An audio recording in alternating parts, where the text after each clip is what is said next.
তো সকাল সকাল চলো ছেলেদের খাওয়া রেডি করে নিয়েছি। আর করেছি কি দেখো, চালতার ডাল করেছি একদম পাতলা করে, অনেকটা পরিমাণেই করেছি কারণ দুবেলা মোটামুটি হয়ে যাবে।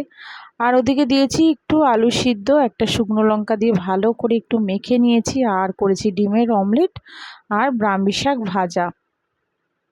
তো শুভ সকাল আমার প্রিয় বন্ধুরা, তোমরা সবাই কেমন আছো? আশা করছি সবাই খুব ভালো আছো, আর আমরা মোটামুটি সবাই ভালো আছি। আজ হচ্ছে তোমার মঙ্গলবার, আর এখন বাজে হচ্ছে সকাল 11:30। তোমাদের সবাইকে সাথে নিয়ে আজকে কিন্তু আরেকটি নতুন ব্লগ আমি স্টার্ট করছি। তো সকাল সকাল রান্না মানে ছেলেদের হয়ে গেছে মানে কিন্তু অনেকটা কাজই হয়ে গেছে, তাই না বলো? এদিকে ভাত হয়ে গেছে, ডাল হয়ে গেছে, আলু সিদ্ধ দিয়েছিলাম, এদিকে ডিমের অমলেট করে নিয়েছি। আর তো ওদের সকালের দিকটা একটু খেতে দিয়ে দিলে আর কিন্তু অতটা চিন্তা থাকে না, তারপরে কিন্তু ধীরে সুস্থে রান্নাগুলি করা যায়। তো সকালের দিকটাই ভাবি ওদের আগে একটু খেতে দিয়ে দিই, তারপরেই কাজগুলি করব। এখনও কিন্তু ঘরের কোনো কাজ হয়নি। এদিকে ছেলের তোমার বৃহস্পতিবার থেকে তো পরীক্ষা, তোমাদের বলছি, আবার বড় ছেলের কিন্তু তার পরের দিন থেকেই আবার পরীক্ষা।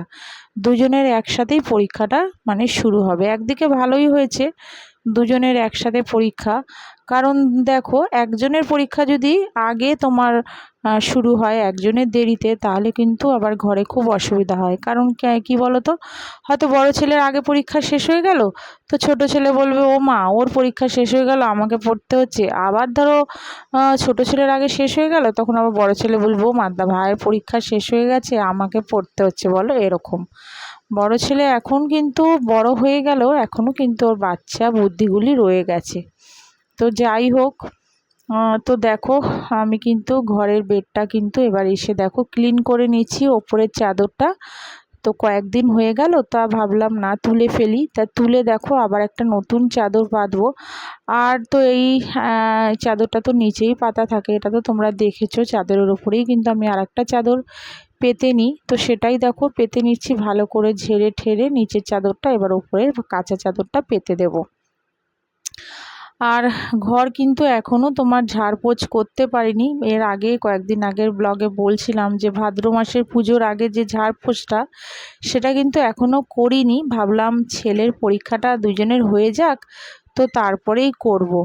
কারণ পরীক্ষার মধ্যে না বন্ধুরা ঝাড়পোছ করাটা না খুব মানে অসুবিধা।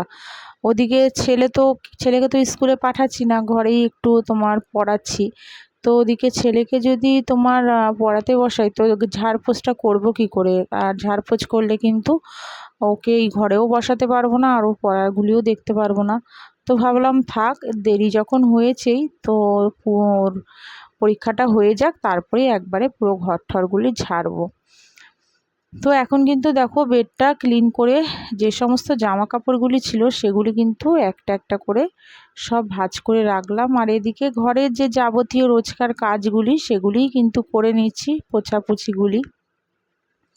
আর মাঝে মাঝে তো আর বৃষ্টির কথা বলোই না, মাঝে মাঝে তো আসছে আবার রোদ উঠছে, এই হচ্ছে।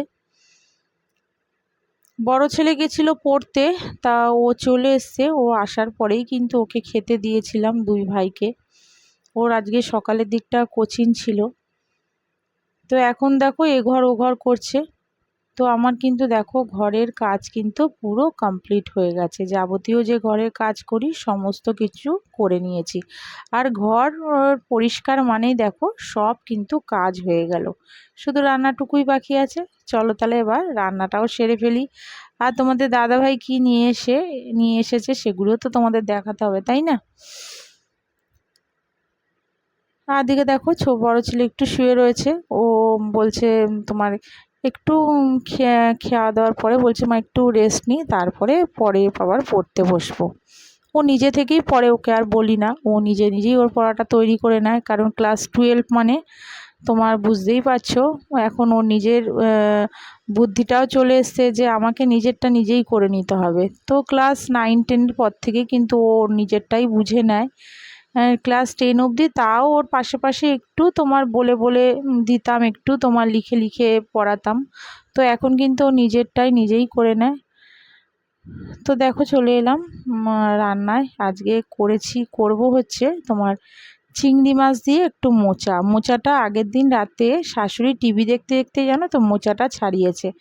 মোচাটা তোমাদের দাদাভাই নিয়ে এসছে 3-4 দিন হয়ে গেল, তা ভাবলাম নষ্ট হয়ে যাবে। তা শাশুড়ি বলল যে সন্ধ্যার পরে তো আমি সেরকম একটা কাজ করি না, টিভি দেখি, তো টুম্পা আমাকে দিয়ে দেবে, মোচাটা ছাড়িয়ে দেবো। তা শাশুড়ি কিন্তু বসে তোমার মোচাটা ছাড়িয়েছে, আর আমি সকালবেলার দিকে একটু কেটে টেটে ভালো করে ধুয়ে সিদ্ধ করে নিয়েছি। আর মোচাটা করছি একটু নারকেল একটু কুচিয়ে রেখেছিলাম, আর মোচাটা দেখো পুরো সিদ্ধ হয়ে গেছে। চিংড়ি মাছ দিয়ে করব, তো একটু আদা আর আলুগুলি কিন্তু আগেই তোমার কেটে রেখেছিলাম। আলু, একটু আদা বাটা আর নারকেল দিয়ে চিংড়ি মাছ দিয়েই কিন্তু করেছিলাম। মোচাটা মোটামুটি রেডি হয়ে গেছে। ওদিকে তোমাদের দাদাভাই নিয়ে এসেছে শঙ্কর মাছ। শঙ্কর মাছটা তোমার লম্বা লম্বা করে শাশুড়ি আলু কেটেছে, তা আলু দিয়ে আজকে শঙ্কর মাছটা তোমার একটু কষা কষা করব। তেজপাতা আর তোমার একটু কালো জিরে ফোড়ন দিয়েছিলাম, আর দিলাম হচ্ছে কুচনো পেঁয়াজ। একটু ভাজা ভাজা হয়ে গেলেই তারপর সমস্ত মশলা দিয়ে দিয়েছি। আর দেখো বন্ধুরা কত সুন্দর হয়েছে রিঠা মাছের কালারটা। তো তোমাদের দাদাভাই খেয়ে বলছে খুব সুন্দর হয়েছে খেতে, আর মাছটাও কিন্তু খুব ভালো ছিল। তো রান্নাবান্না পুরো রেডি।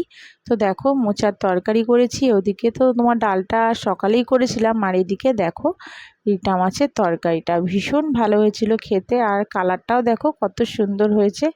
আর করেছিলাম একটু পটল দিয়ে চিংড়িটা একটু ছেচকির মতন, আর সকালের একটু আলু সিদ্ধ ছিল। তো এই দিয়েই মোটামুটি কিন্তু আমাদের দুপুরটা হয়ে গেছে।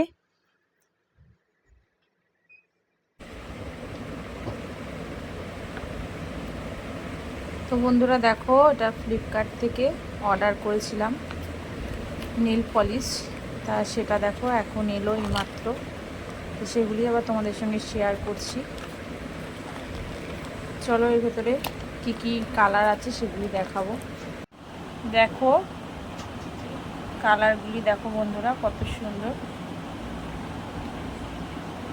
এই তোমার 6টা নেল পলিশ, মানে 179 টাকা দাম নিয়েছে। এটা অফার দিচ্ছে আসলে, এখন তো তোমার পুজোর অফার চলছে। কালারগুলি দেখলাম খুব সুন্দর লাগছে, তাই দেখো নিয়েছি।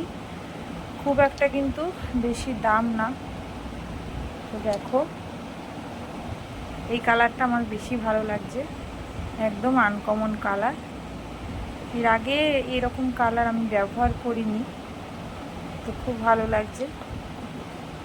তোমরা কমেন্ট করে জানিও কেমন হয়েছে।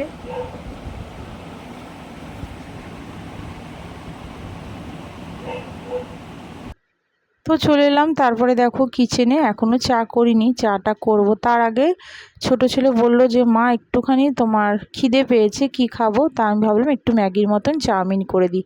তো ও কিন্তু ম্যাগির মতন চাউমিনটা ভীষণই ভালো খায়, তা ওটাই দেখো করে দিলাম। একটু বাদাম ভেজে দিয়েছি, আর একটা ডিমের একটু ভুজিয়ার মতন করে ছোট ছোট দুটো একটু পেঁয়াজ কেটে নিয়েছিলাম, কেটে তোমার, আর ম্যাগিটা তো আগেই সিদ্ধ করে নিয়েছি। তো এই দিয়েই করব, কোনো আলু ঠালু গাজর বিনস কিছুই দিইনি, এরকমই প্লেন করে দিয়েছিল। আর ও শুধু একা খায়নি, তো দুটো করেছিলাম, আমিও কিন্তু একটু খেয়েছি। তা তোমার বড় ছেলে সেরকম খুব একটা ভালো খায় না, ও চাউমিনটা করলে খায়। তো ওকে বলেছিলাম যে চাউমিন করব কিনা, তো ও না বললো না মা আমি খাবো না, তুমি ভাইকেই করে দাও। তা ওকেও করে দিয়েছিলাম, আর কিছুটা ছিল সেটা কিন্তু আমিও খেয়ে নিয়েছি। তো দেখো একটু কিন্তু ম্যাগির মশলা দিয়ে দিলাম, একদম মানে কোনো কালার মানে হলুদ টলুদ কিছুই দিইনি, ম্যাগির কালার এটা। ম্যাগির যে তোমার গুঁড়ো মশলাটা আছে, সেই মশলার কালারটাই দেখো হলদে হয়ে গেছে। আর এতক্ষণে যারা আমার ব্লগটা ধৈর্য ধরে দেখছো, তোমাদের সবাইকে বলছি যারা এখনও আমার চ্যানেলটা সাবস্ক্রাইব করোনি, তো প্লিজ আমার চ্যানেলে একটা সাবস্ক্রাইব করে আমার পাশে থেকো, আমাকে একটু এগিয়ে নিয়ে যেতে সাহায্য করো। আর যারা করে রেখেছো তাদের তো অসংখ্য ধন্যবাদ আর অনেক অনেক ভালোবাসা। তো দেখো ম্যাগিটা কিন্তু পুরো রেডি, ছেলেকেও দিয়ে দিলাম, আর আমি একটু সামান্য খেয়েছিলাম। ছেলেকে দিয়ে আসলাম ঘরে, তো ছেলে তোমার ঘরে বসে পড়ছিল, তো ওকে আগে দিয়ে এলাম, ও খেতে থাকলো, আর আমি করে নিলাম আমার জন্যে 1 কাপ চা। তো চাটা খেতে খেতেই কিন্তু ছেলেকেও পড়তে বসাবো। তো চলো বন্ধুরা, আজকের মতন ব্লগটা এখানেই শেষ করলাম। তোমরা সবাই ভালো থেকো, সুস্থ থেকো। আবার দেখা হচ্ছে আগামীকাল আরেকটি নতুন ব্লগের সাথে।